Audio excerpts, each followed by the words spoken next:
Mastery of the world is achieved by letting things take their natural course. You cannot master the world by changing the natural way. Lao Tzu.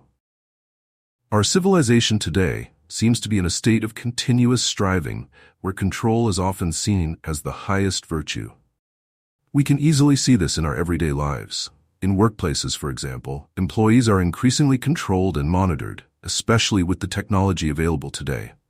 Governments are also tightening their grip on their citizens, whether through surveillance cameras or the controversial social credit system.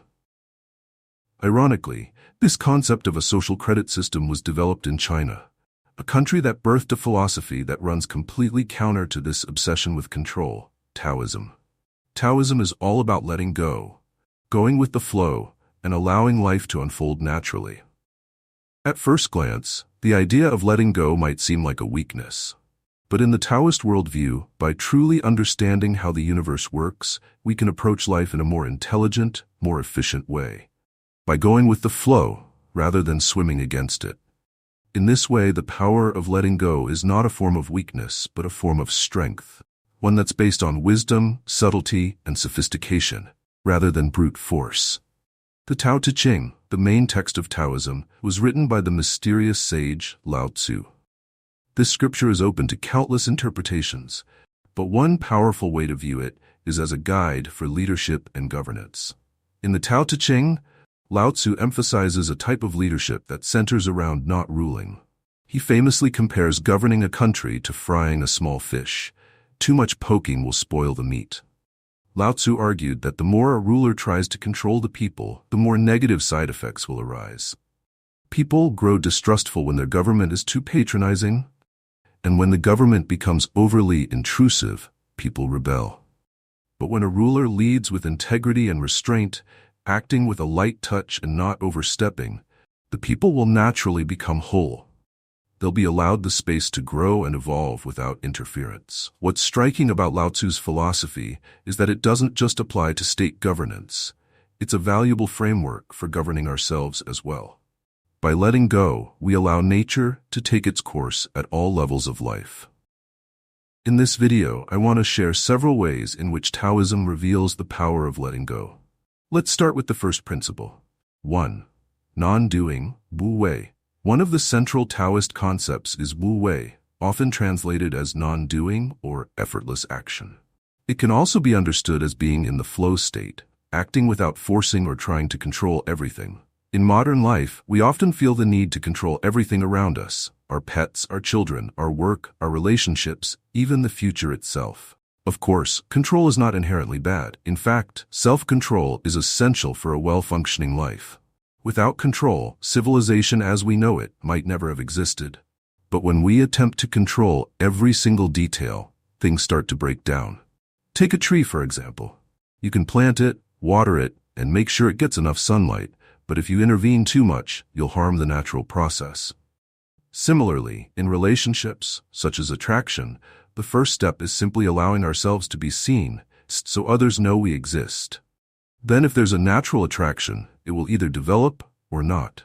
If you try to force it, you'll likely spoil it. The attraction must grow on its own, just like a tree. We can water it occasionally, but beyond that, we must let nature take its course. This idea also applies to emotional dynamics, especially in relationships. After an argument, for instance, anger will naturally subside. When trust is broken, it cannot be forced back. It must heal on its own. Letting go in relationships doesn't mean giving up. It's about giving space for things to evolve without interference. In this way, letting go isn't about inaction. It's about knowing when to act and when not to. It's about being in tune with life's natural rhythm. 2. Embracing change. Taoism is grounded in the understanding that life is a continuous flow of change, constantly shifting between opposites. Light and dark, high and low, yin and yang. There's little we can do to prevent this flow.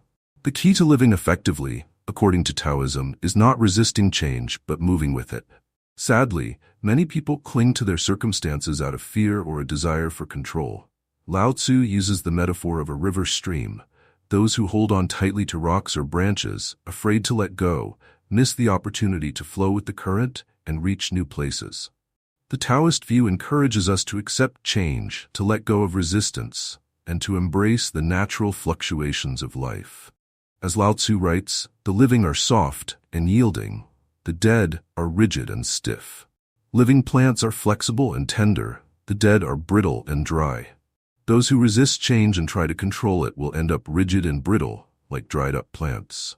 The Taoists recognize that there's an energy drain in fighting against change. People who try to swim against the current, those who reject the flow of life, often find themselves exhausted and frustrated.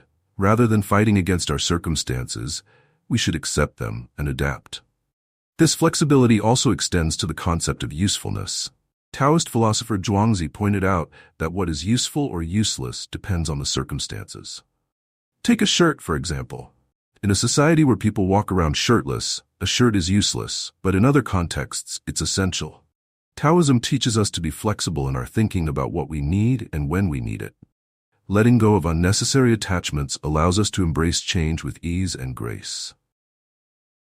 3. Not focusing on outcomes. The Taoist philosophy encourages us to live in the present without obsessing over future outcomes. Similar to Stoic philosophy, Taoists observe that a focus on future rewards often undermines our present efforts. When we fixate on an external goal, we become anxious, and the quality of our work suffers. Zhuangzi offers a powerful analogy about an archer who loses his accuracy when he focuses too much on the prize.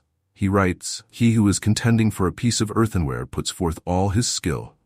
If the prize be a buckle of brass, he shoots timorously. If it be for an article of gold, he shoots as if he were blind." The skill of the archer is the same in all the cases, but in the two latter cases, he is under the influence of solicitude and looks on the external prize as most important. All who attach importance to what is external show stupidity in themselves. In essence, the more we value external rewards, the more we detract from the skill or joy of the present moment. This principle is at the heart of the flow state we experience in activities like sports, art, or dancing. When we are immersed in the present moment, the task becomes effortless, and the future outcome fades away. In these moments, the experience itself becomes the reward. 4. Letting go of excess. In a society obsessed with status and accumulation, we are constantly striving for more. More possessions, more power, more wealth. But as Lao Tzu teaches, the tallest trees catch the most wind. The higher you climb, the harder it becomes to stay at the top. The competition intensifies and the stress mounts. Meanwhile, those who choose a simpler, less demanding path live with less pressure, more peace, and greater privacy. On the other end of the spectrum, seeking the absolute bottom, living in deprivation, also carries its own attachment. Taoism teaches us to find balance. Zhuangzi observed that a bird only needs one branch to nest, and a mouse only drinks enough from the pond to satisfy its thirst. Taoism suggests that we need much less than we think. By letting go of excess, we free ourselves from the burden of possessions and status. This liberation allows us to move more freely through life. Epicurus, too, recognized that the key to happiness lies not in excess, but in moderation. Lao Tzu writes, "Those who use moderation are already on the path to the Tao." When we stop striving, we allow space for nature to unfold. By trusting the universe and embracing its ever-changing nature, we become more supple and adaptable. We float along the stream, unburdened by unnecessary weight, navigating life with ease and minimal effort. Letting go is a powerful tool for achieving harmony with the world around us. By allowing things to take their natural course, we align ourselves with the flow of life and free ourselves from the struggle to control every aspect of it. The Taoist principles of non-doing, embracing change, focusing on the present, and letting go of excess offer us a profound way to live more effortlessly and intelligently. In this way, we can cultivate the power of letting go to navigate life with minimal effort and embrace a life of freedom, peace, and joy. Thank you for watching, and if you enjoyed this, be sure to follow Book Summary Lessons for more insights on ancient wisdom and how it applies to modern life.